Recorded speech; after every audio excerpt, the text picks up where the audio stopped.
বাবু তুমি এখানে? বাবু আমি তোমার বাজারে ঘুরি বেড়াচ্ছি, খুঁজি বেড়াচ্ছি। আর কই না, ভ্যান পাইলাম চলতে পথে, ওই তাই একটু ভ্যানে উঠি, এটা আগে আসলাম। আর কি করা, চলো রাই, চলো চলো চলো। দেরি হয়ে গেল। এরা মনে হয় এতক্ষণ মনে হয় অপেক্ষায় বসে রয়েছে। হাঁটো দেখি, এই মোবাইলটা বড্ড অসুবিধা করে তো। আচ্ছা, ঠিক আছে। সমস্যা আমার একটু একটু সমস্যা তো, এই জন্য তো খুব বেকায়দা ব্যাপার। এটা আসতে এই আর কই না, ভাই আছো নাকি? আসি আসি। আইছো?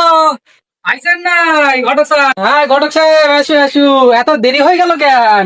আর কই না, শেষ হাওয়ালে বাপ, সে মেলা অফিসে আইস তো, আসলে বাবু রাস্তাঘাটে গাড়ি ঘোড়া পাইতেন তো?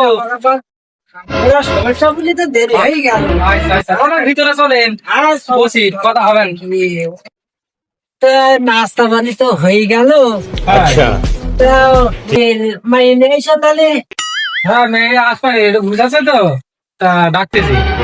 আর কত এখন তো হইলো। দাঁড়া আমি খালি দেখে আসি, দেখি মেয়েটা গুছানি হয়েছে কিনা। আর যাও তাহলে।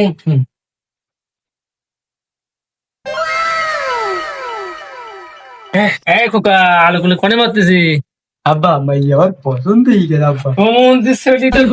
মেয়ে ডাকলে না তো পছন্দ হয়ে গেলে কোনে? এই মেয়ে কোনে দেখলে খোকা? আব্বা ওই জানলাম করে মাইয়াটা দাঁড়াইছিল দেখেছি আমি। ও বাবু, জানলা কেন, ওই মেয়েটা কি নাকি? ওই জানলার করে ছিল। হ্যাঁ হ্যাঁ হ্যাঁ। রে বাবা, ও তো মেয়ের মা, ও বলিত না। দূর বাবু, তুমি বাবু কি আমার সেটি তো এই মুহূর্তে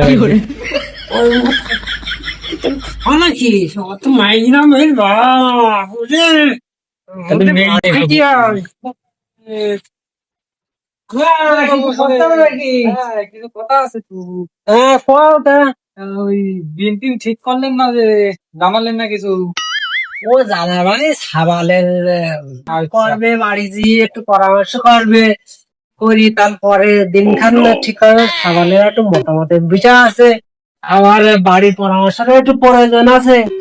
বুঝো না? আচ্ছা, খালি জিজ্ঞেস করে জানাই দিয়ে নে। আর জিজ্ঞেস করি তোমার, আমি ঠিক মতন ফোন দিয়ে জানাই দেবো। আচ্ছা, সমস্যা নেই।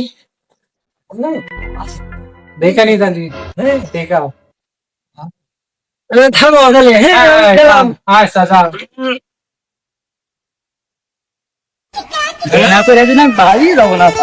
আরে তুমি আসলে বাড়ি যাইনি, তোর মাসের পরামর্শ করিনি, মা বাবা বিয়ে দিতেই হবে।